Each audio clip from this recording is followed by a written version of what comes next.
Hey guys, welcome to the Liberal Hive Mind, a channel solely focused on exposing the abundant hypocrisy of the left. Absolute spineless cowards. You can't keep going on about human rights, diversity, equity, compassion, anti-fascism. I mean, the list goes on and on. We've all heard the leftist spiel, all the woke stances and woke virtue signaling, but you can't publicly take those stances if you're going to be selective about where you choose to actually take a stand. How utterly pathetic is this Brandon regime? I mean, at this point, you'd think LeBron James is in charge of their foreign policy. I mean, we called it, didn't we? That the corporate left-wing press and, of course, the Brandon regime wouldn't have the guts, that they were such cowards and such clearly compromised shills that they would be too fearful to say or do anything against the Chinese Communist Party, the CCP's human rights atrocities. And yep, here it is. John Kirby, a high-level Biden official, essentially telling us what we already knew, but even though it's not exactly surprising, it's still just shocking and a far cry from what we grew accustomed to under the Trump years. Let me show you guys exactly what I mean as we continue on with this 2-year-long segment of the Brandon regime is absolutely despicable. We've got some stuff to get into, so let's roll the tape. All right, folks, so I present to you John Kirby, NCS Coordinator for Strategic Communications. You know, this is an interesting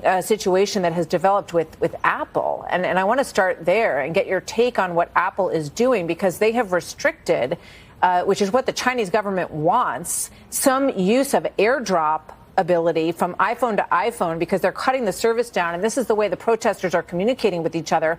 What does the White House, what do you say to Apple about helping the Chinese government to keep their people under control? Look, in general, and we've been clear about this all around the world, we want individual citizens, no matter what government they live under, to be able to communicate freely and openly, transparently and reliably. And we've made that clear with respect to Iran, and we certainly continue to make that clear here with respect to China. Have you made that clear to Apple? Apple's a private company, Martha. They have to make decisions, and they have to speak for those decisions. But here at the White House, here in the administration, we want to see that individual citizens, whether they're protesting or not, but in this case, I know that's the context we're talking about, are able to communicate freely and openly. But why not say something to Apple? Because we were just told the other day that the White House is keeping an eye on Elon Musk and Twitter. So why would you say that from the podium? You didn't say it, but Karine Jean-Pierre said it, and not call Apple out for helping the Chinese government to suppress their own people's ability to communicate? Again, I think we've been very clear and consistent on this. Certainly publicly, we've been very open about our desires to be able to see citizens communicate. And you know, Apple, if this is a decision that they're making, then they should have to speak to that. But we can't. And we aren't in the business of telling private companies how to execute their initiatives. Yeah, but Twitter's a private company, too. So why is Twitter getting one treatment and Apple's getting another, is my question. Well, those are completely two different circumstances. You're talking about the potential. Well, you're talking about the potential for perhaps foreign investment and involvement in the management of Twitter. That's a different issue than what we're talking about here, which is a business decision by Apple with respect to how one of their applications is being utilized. Certainly they're getting influenced by a foreign government, and that government is China. And Apple's policies, they've changed policies specifically for China when it comes to what they put on their phones. Well, there you have it. You see the leftist double standard. Everything they do is subjective. They believe in free speech, but only for people and ideas that they approve. So not exactly free speech. They believe in human rights, but apparently only in Ukraine and in countries that have a lot of oil, smaller countries that they wish to infiltrate the government. When it comes to China, apparently they don't care about these issues enough when it comes to holding the Chinese Communist Party accountable, or even taking a basic stance domestically if it means they'll hurt Xi Jinping's feelings. I mean, just despicable. This is the Biden administration's response to Apple caving in to the Chinese communists so they can crack down on their own citizens. You have an American company colluding with an authoritarian regime to suppress its own people, and the Biden administration is unwilling to say a thing, and they use their classic cop-out argument. I'm a private company. Apple's a private company. They can do whatever they want. Of course, the utter hypocrisy, because Twitter apparently can't. Here's Karine Jean-Pierre, once again representing the Biden administration, essentially going on the record telling us that the Brandon regime is keenly aware of what's going on with Twitter, and they're monitoring the situation because it's in the news for purposes of, quote, national security. When you say that you're going to be monitoring some of the speech on there, if you see something that you don't like,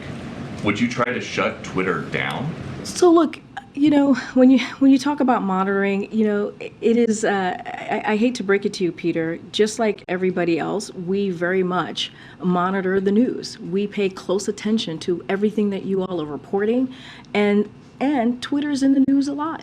And so that's what we're paying attention to. We're paying attention to what is in the news and what is being reported on the misinformation that's out there. Another double standard now, isn't it? The whole private company argument is somehow valid for Apple, but it isn't valid for Twitter. Oh, but Twitter's in the news, and Apple isn't. The CCP's crackdown on its citizens must not have hit their radar. Give me a break. Not to mention talking about Apple being in the news, a company that routinely abuses its monopoly power, kicking conservative apps off of their app store. That's not a problem, but free speech on Twitter is. I cannot stand these people. I mean, it's just unreal. And actually, speaking of double standards and the whole national security risk thing, somehow Twitter, or I guess misinformation on Twitter, not exactly sure what their stance is here, somehow whatever's going on Twitter is a national security concern, but TikTok, everything going on there, an app that seems to be algorithmically manipulating our youth, an app that is essentially working directly with the CCP to collect our data, once again for the Chinese Communist Party to use,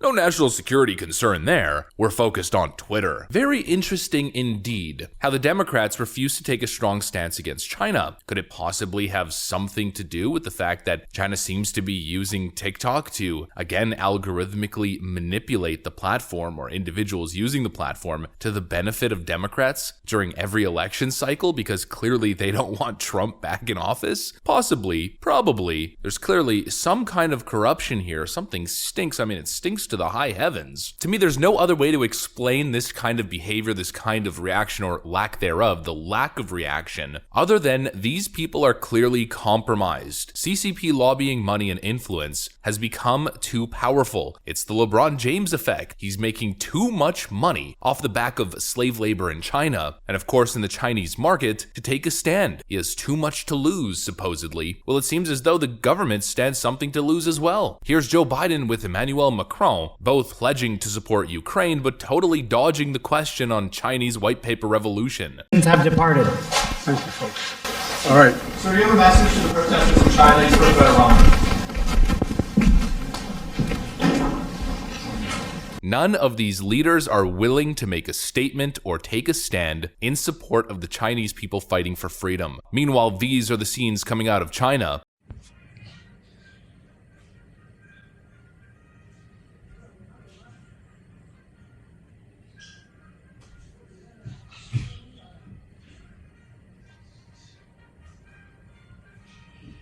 Unarmed citizens being rallied into buses, people being forcibly taken out of their homes, total oppression, total tyranny, and not a single word from any of these cowardly so-called Western leaders. These are not leaders, folks, and the contrast could not be more clear. You know, this is exactly why Donald Trump was so great, because he would have said something, he would have stood up, and somehow we're supposed to believe that he's the bad guy in this whole thing, and Joe Biden is the man of character. I mean, just look at this clown. Literally, as I'm recording this video, this pops up on my Twitter feed. We clean up pretty good. President Biden, or President Biden's handlers, tweet a picture of Biden and Macron embracing each other, smiling in their fancy tuxedos. Meanwhile, really, the only takeaway from this whole thing, at least for me, is the continued foreign policy cowardice, as these people continue to cave, unwilling to stand up against the tyrannical CCP regime. It's despicable, and it's exactly what we saw throughout the pandemic. And just think about it. They're more concerned and more worried about Elon Musk and Twitter bringing back freedom of speech and the free exchange of ideas because they're more concerned with that and shutting that down because it somehow risks national security. They're more concerned with that than they are with Apple colluding with the CCP to suppress citizens. Absolutely disgusting, but it's right on brand for the Democrats. They're more focused on shutting down free speech and disarming the American populace because they don't want to condemn the CCP. They want to be just like the CCP. At least, that's my take. That's what I got for you guys. Hopefully you enjoyed it. If you did, make sure to leave a like and possibly subscribe to the channel. I got one more video to record on the day, so I'm going to get to that. Thanks for watching, friends, and I'll see you on the next one.